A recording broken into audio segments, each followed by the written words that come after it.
नमस्कार, आपके साथ हूं मैं आरजू दुबे और आप देख रहे हैं न्यूज नेशन।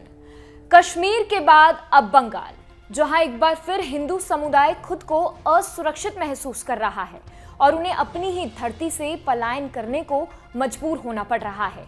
दरअसल पश्चिम बंगाल में वक्फ कानून के खिलाफ चल रहा विरोध प्रदर्शन हिंसक हो जाने के बाद मुर्शिदाबाद से कथित तौर पर हिंदू समुदाय के लोगों के पलायन की खबरें लगातार आ रही हैं।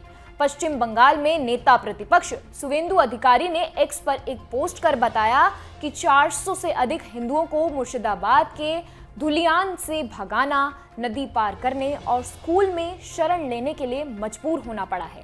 उन्होंने हिंदुओं की तस्वीरें और वीडियोस भी पोस्ट की हैं। भाजपा नेता ने कहा कि धार्मिक कट्टरपंथियों के डर से मुर्शिदाबाद के धुलियान में 400 से अधिक हिंदू नदी पार करके मालदा के हाई स्कूल में शरण लेने के लिए मजबूर हुए। अधिकारी ने पोस्ट में बताया कि पश्चिम बंगाल में धार्मिक उत्पीड़न वास्तविक है। उन्होंने पोस्ट में आगे लिखा, टीएमसी की तुष्टीकरण नीतियों ने कट्टरपंथी तत्वों को प्रोत्साहित किया है। हिंदुओं को निशाना बनाया जा रहा है। हमारे लोग अपनी ही जमीन पर अपनी ही जान बचाने के लिए भाग रहे हैं। कानून व्यवस्था की इस विफलता के लिए राज्य सरकार को शर्म आनी चाहिए। उन्होंने जिले में तैनात केंद्रीय अर्धसैनिक बलों, राज्य सरकार और जिला प्रशासन से इन विस्थापित हिंदुओं की सुरक्षित वापसी सुनिश्चित करने और उनके जीवन की रक्षा करने का आग्रह किया है। उन्होंने कहा कि बंगाल जल रहा है, सामाजिक ताना बाना टूट चुका है, अब बहुत हो चुका है।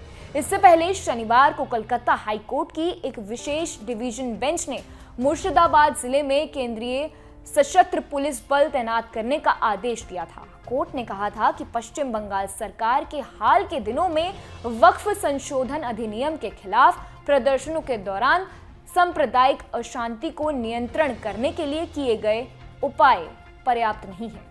बेंच ने यह भी कहा था कि अगर पहले सीएपीएफ तैनात किया गया होता तो स्थिति इतनी गंभीर और इतनी अस्थिर नहीं होती।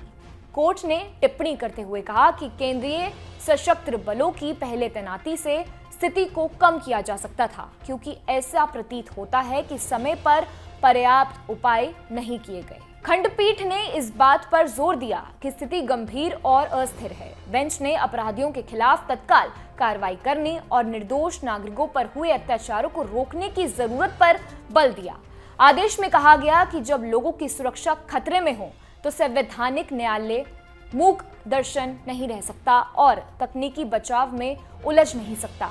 कभी कश्मीर, अब बंगाल। सवाल सिर्फ एक, कब तक अपने ही देश में हिंदुओं को बेघर होना पड़ेगा और सरकारें आखिर कब जागेंगी? आपको कैसी लगी हमारी ये खबर?